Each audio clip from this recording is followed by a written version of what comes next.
हमें लगता है कि हम अच्छे आचरण करते हैं, दुख क्यों मिलता है? हमारे बहुत जन्मों के कर्म हमारे संचित हैं। जब तक हम भगवद अर्पित कर्म नहीं करेंगे, भगवान नाम जप नहीं करेंगे, भगवद आश्रय नहीं लेंगे, तब तक उन कर्मों का नाश तुम्हारे शुभ कर्मों से नहीं होगा। शुभ कर्म और अशुभ कर्म दोनों का अलग अलग भोग प्राप्त होगा, जिसे सुख और दुख कहते हैं।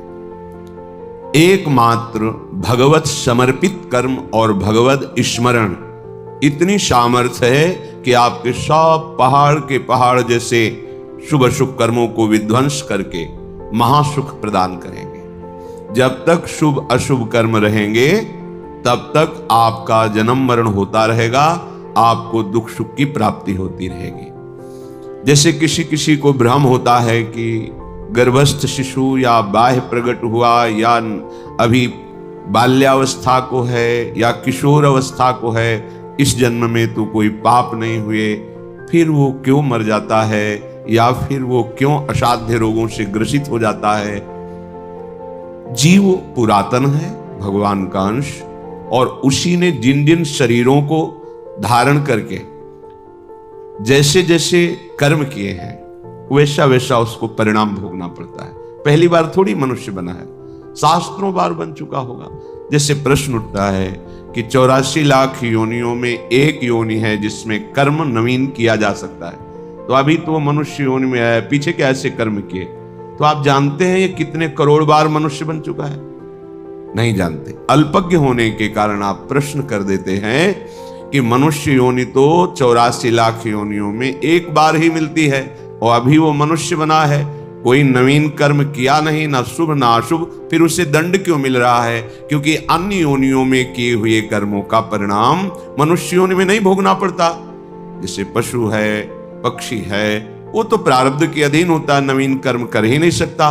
फिर ये परिणाम किसका भोग रहा है? जो अभी अभी नवीन अवस्था को प्राप्त हुआ है मनुष्य शरीर में। तो आप अल्पज्ञ हैं, आप पीछे के जन्म नहीं देख पा रहे कि आप करोड़ों बार मनुष्य बने हैं।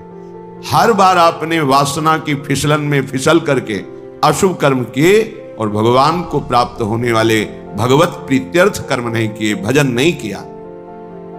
अनादिकाल से भटकते चले आ रहे हैं, ये क्यों म्यों छोड़ करके यदि शास्त्र और संतों की बात मान लें तो आपका ये जन्म सब कर्म संस्कारों को मिटाकर परम पावन भगवान के चरणों की प्रीति प्रदान कर दे। वही योग है, वही ज्ञान है, वही धर्म है, जिससे भगवान के चरणों में प्रीति हो जाए। वो कर्म धर्म योग ज्ञान किस काम का, जो भगवान के नाम में प्रेम न हो, उनके रूप में प्रेम न हो, उनके श्री चरणों की भक्ति ना हो हृदय में। बड़े बड़े महापुरुष योगींद्र मुनींद्र भी जिनके चरणों का यश गाते हैं, चरणों की आराधना करते हैं, वो प्रभु है। सत प्रेमैक रसात्मनो पदतले न्यस्याभय स्थीयते। जिसने श्री श्यामा श्याम के चरणों में अपने शीश को झुका दिया, समर्पित कर दिया, अब उसे कहीं भी कोई भी भय परास्त नहीं कर सकता, श्रीपाद कहे। क्योंकि ऐसा सच्चिदानंद में निर्भय पद उसके हृदय में प्रकट होता है। तरहास्ते मम लोकतो नहीं भयम, नो धर्मतो नो दूरांत यदि व्याधि सतात किमन्य दखिलाधीसाच में नो भयम।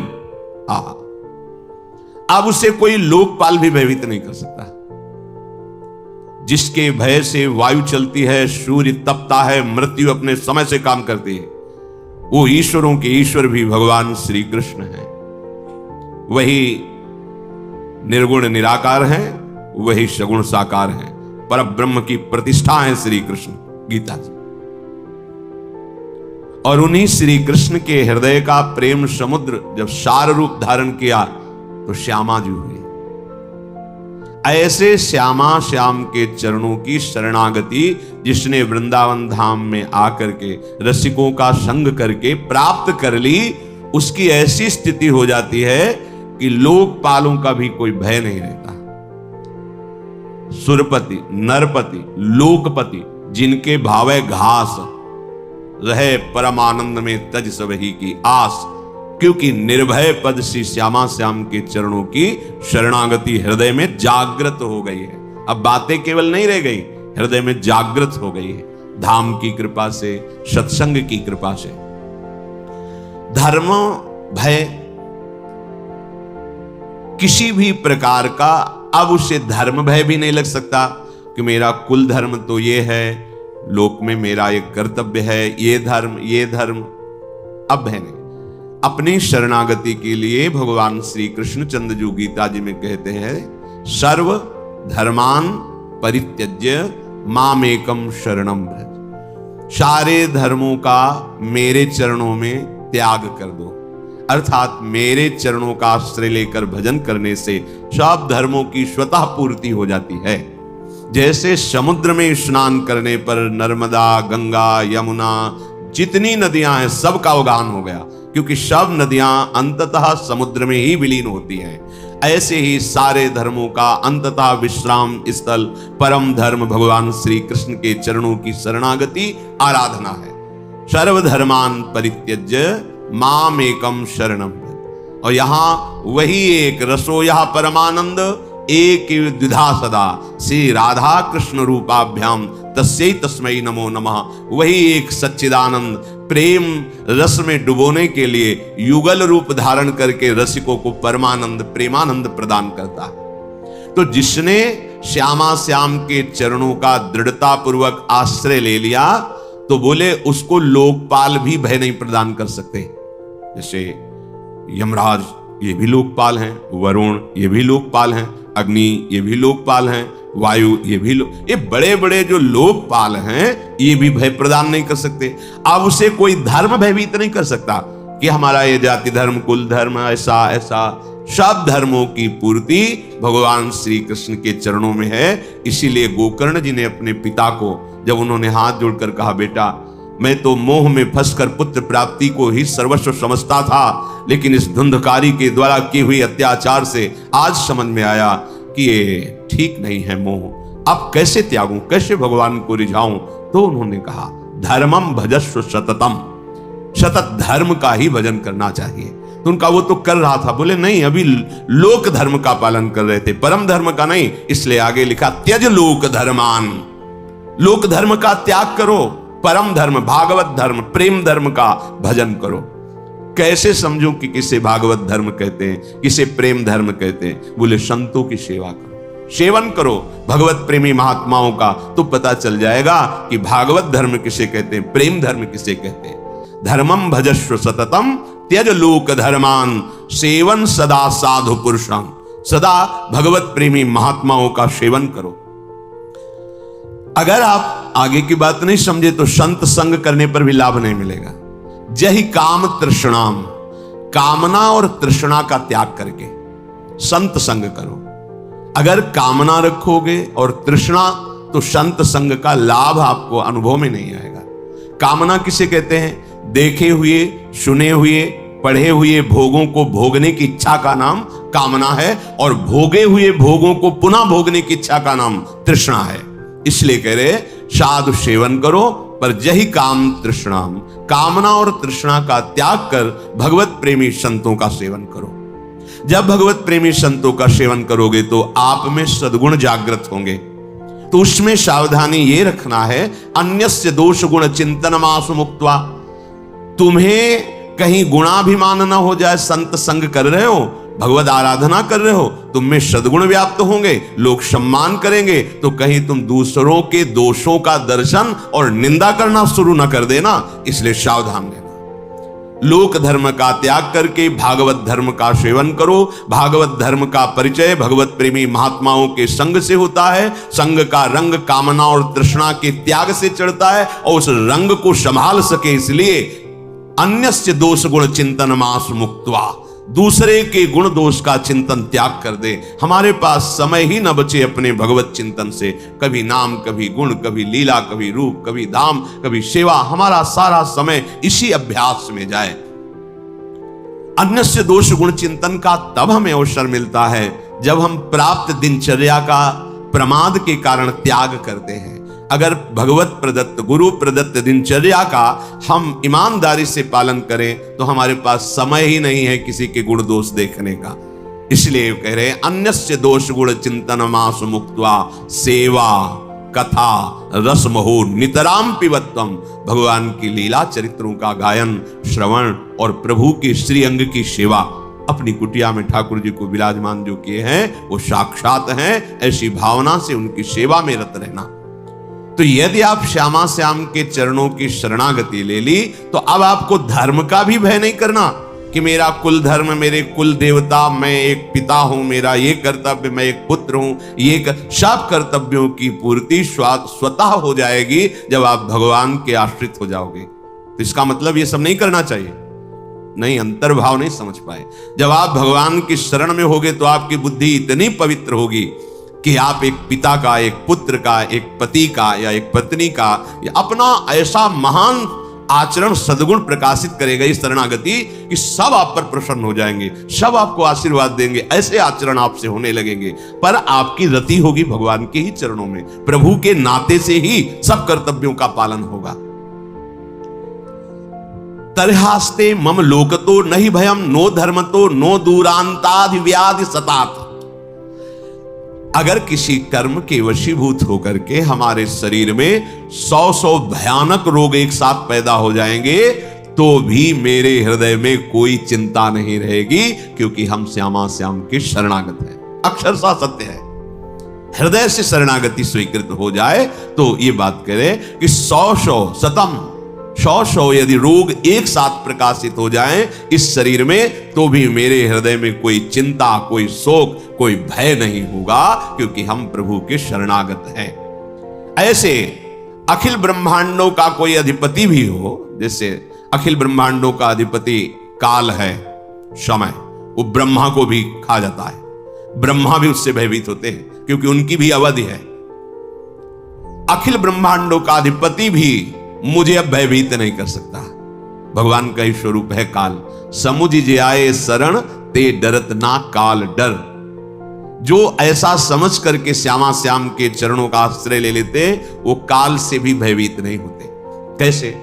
देखो, मृत्यु की बात सुनकर भय लगता है, मरने से हमारा स्वभाव बन गया भयभीत होने का, और मृत्यु से तो खास डर लगता है। सच्ची मानिए, जो भक्त जन होते हैं जिनका हृदय प्रभु को समर्पित होता है, उनके मृत्यु का समय ऐसा होता है जैसे विशाल हाथी के गले से रायबेल की माला टूट के गिर जाए। रायबेल जो श्वेत, उसको पता ही नहीं चलेगा कब छूट गया। मृत्यु भयावह नहीं, भयावह तब होती है जब हम केवल शरीर में आसक्त है और यहां की सब सामग्री हमने मेहनत के द्वारा पैदा की, और जब छूटने का समय आता है तो सब छूटेगा। जिनसे हमने परिचय बनाया वो छूटेगा, जिसको हमने अपना माना वो छूटेगा। तो अब मिलेगा क्या? अब केवल भय ही भय है। कहां जाऊंगा, कौन मेरा है, क्या होगा, ये सब मेरे तो छूट रहे हैं, अब क्या होगा? अब भय है। अगर आपने श्यामा श्याम के चरणों का आश्रय लेकर सबकी सेवा की है तो मूल में श्यामा श्याम है, तो शरीर छूटने की बात आने पर यह बात आएगी, श्यामा श्याम है ना, हमें जाना तो उन्हीं के पास है ना। आप देखो ना, वास्तविक हृदय में जब शरणागति आएगी तो मृत्यु का भय भी जाने लगता है। मरने का मतलब है अपने प्रीतम के समीप नित्य निरंतर सानिध्य में रहना। कितना आनंद का विषय। हम जिसे प्यार करते हैं अब उसे ध्यान में नहीं, अब प्रगट में मुझे उनके समीप रहने को मिलेगा, ऐसा भाव। मरने से सब जग डरा मेरो मन आनंद, कब मरी हो कब भेटी हो पूरन परमानंद। तो कह रहे हैं उसे सर्व ब्रह्मांड अधिपति काल से भी भय नहीं होता। जिए काल बस ना परे। वो जीता है श्यामा श्याम में, काल के अधीन होकर नहीं जीता, क्योंकि वो श्यामा श्याम का शरणागत। तो ये तो भाई उनकी बात हुई जो वृंदावन आश्रित होकर श्यामा श्याम की तन्मयता पूर्वक उपासना कर रहे, रोज सत्संग सुन रहे, रसिकों का संग। पर हम तो दूर से आए हैं, आज ही रुकेंगे फिर चले जाएंगे, और घर गृहस्थी में इतना भजन साधन तो बनता नहीं। वहां तो सुन लिया, पर आचरण और वायुमंडल का प्रभाव हमें ऐसी स्थिति में तो रहने नहीं देता कि 100 व्याधि हो जाए, मुझे कोई चिंता ना हो, मुझे किसी धर्म की परवाह नहीं, लोक लोकांतर के अधिपतियों का कोई डर नहीं। ऐसा तो नहीं है ना। तो हमारे लिए क्या है? तो श्रीपाद कह यत् पुष्पम घ्रातवंतः, धन्य है सकृदपि पवनम वा स्पृशन्तः स्वरूपम लोकम वा लोकयन्तः कमपि नति कृतः करहि चिद्यद्दिशेपि यन्नामाप्येकवारं शुभमभिदधतः कीकटादौ च मृत्वा प्राप्स्यन्ते वाञ्जसा तन्मुनिवरमहितं धाम ये केचिदेव। आहा, ये धाम देगा आपको क्या?